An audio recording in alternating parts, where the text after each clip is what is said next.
So, back when we were talking about how to draw a cylinder, I touched briefly on the idea of drawing ellipses. You need to learn how to draw an ellipse in order to draw a cylinder. Now, just to be clear, that is an oval, shape of a racetrack.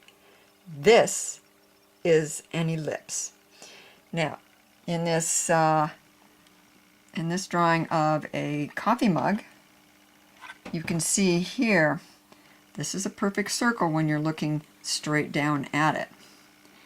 And in this case, you've got a wider ellipse at the base than you do at the top. This is narrower between here and here. The reason for that has to do with your eye level. If your eye is looking straight here, your ellipse here and your ellipse here are going to be identical. But you start moving this cylinder and your ellipse is going to change, as you can see here. Now, next page here.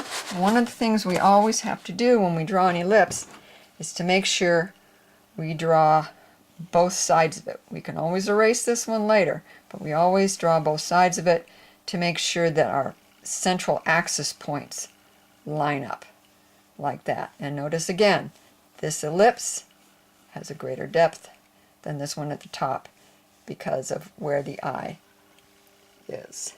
And here's another little example, and you can see how all of these ellipses change as it goes up like that. Here's an example of drawing several cylinders together. Again, make sure you draw the back side of things. You can always erase them later. Here's a little example of something you can set up. Cans.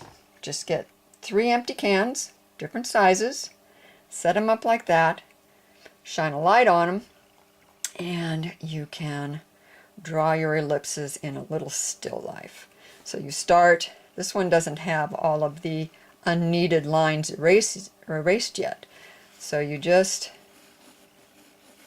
make your ellipses, you pay attention to your axis points, and there you have it. And this one also has the shading, which gives it dimension. So there you have the ellipse, and once you master that, you'll have the cylinders nailed.